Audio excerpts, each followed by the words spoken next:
అక్కడ జరుగుతున్న కార్యక్రమాన్ని, అకృత్యాల్ని, జరుగుతున్న రైతులు పడుతున్న ఇబ్బందుల్ని, వాళ్ళు చెప్తున్న ఇబ్బందుల్ని, వాళ్ళు అనుభవిస్తున్న కష్టాన్ని, నష్టాన్ని, లాభాన్ని వారు చెప్పిన రమ్మంటే మా ఎమ్మెల్సీలతో పాటు మా మాజీ మంత్రులు కూడా వైఎస్ఆర్పీ చెందిన వారు వండూరి ప్రాంతానికి వెళ్ళారు అమరావతి చూడడానికి. వెళ్తే మార్గ మధ్యలో తెలుగుదేశం పార్టీ సంబంధించిన వాళ్ళ కార్యకర్తలు వాళ్ళు దాన్ని అడ్డుకున్నారు. అడ్డుకోవడమే కాకుండా నానా అభివ్యక్తం చేసి కార్లు ధ్వంసం చేసి వాళ్ళ మీద హత్యా ప్రయత్నం చేయడానికి కూడా ప్రయత్నం చేశారు. రాత కొట్టి మా నాయకులనే కాదు, పోలీస్ సిబ్బందిని కూడా కొట్టి కానిస్టేబుల్ కూడా చావు బతుకుల మధ్యలోకి వచ్చిన పరిస్థితిని తీసుకొచ్చారన్న. ఈ పరిస్థితి అంతా చూస్తుంటే రాష్ట్రంలో శాంతి భద్రతలు అదుపు తప్పాయి, పూర్తిగా కూడా అదుపు తప్పాయి. ఎక్కడ కూడా వాళ్ళు చెప్పు చేతుల్లో లేదు. అటవిక రాజ్యం ఇవాళ రాష్ట్రంలో ఉందన్న దానికి నిర్ధారణ. ఈ సంఘటన తీవ్రంగా ఖండిస్తున్నాం. ఇలాంటి సంఘటనలు పునరావృతం కాకూడదని కోరుతున్నాం. ఆ ప్రాంతంలో రోజు ఒకటంపుడు ఉపన్యాసాల్లో, రోజు పత్రికల్లోనూ ఎక్కడికి వెళ్ళినా సరే చంద్రబాబు నాయుడు గారు ఎక్కడికి వెళ్ళినా మాట్లాడుతున్నారు కదా.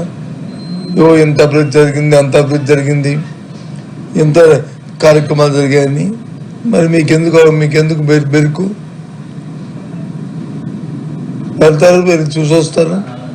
అక్కడ జరిగిన కార్యక్రమాన్ని ప్రజలు చెప్పిన విన్నపాన్ని వింటారు. తిరిగి వాటి మీద కామెంట్, దాని మీద రాజకీయమైన కామెంట్లు ఏమైనా చేస్తే మీరు చేయండి. అంతేగాని చట్టాన్ని చేతితో తీసుకొని ఈ విధమైన కార్యక్రమం చేయడం ఇది తగునా? ఇదేనా ప్రభుత్వం తాలూకు విధానం? ఇదేనా పరిపాలన తాలూకా విధానం?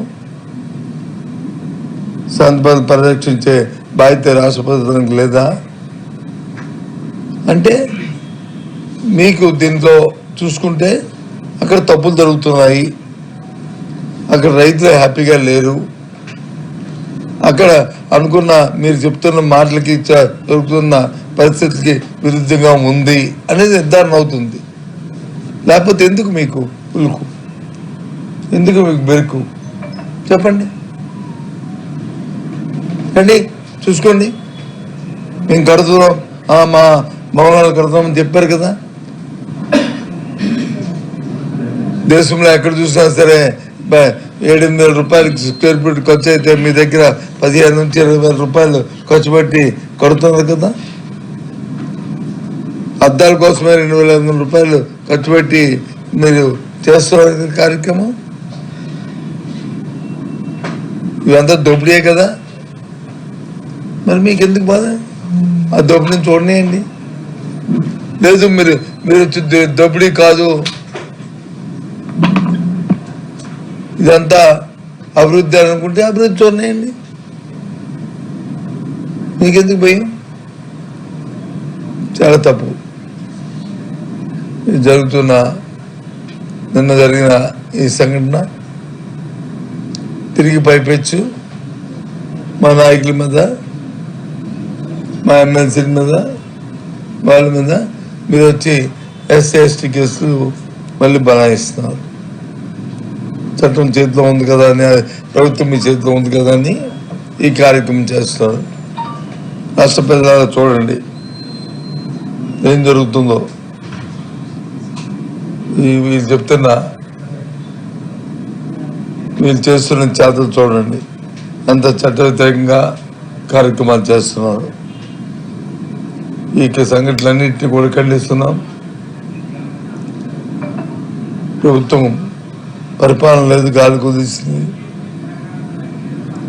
ఎంతసేపు కూడా పోలీసు వ్యవస్థను చేతిలో పెట్టుకుని పోలీసులతో అటవికి పరిపాలన చేస్తున్నారు తప్ప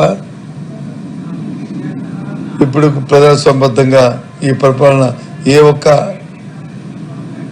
ప్రాంతంలో కానీ ఏ ఒక్క నిమిషంలో కానీ జరగట్లేదు. ఎక్కడ చూసినా అంతే అరాచకం. చాలా శోచనీయం ఈ సంగతి. ఎంతసేపు మేము వచ్చి సంపద సృష్టిస్తామని చెప్పని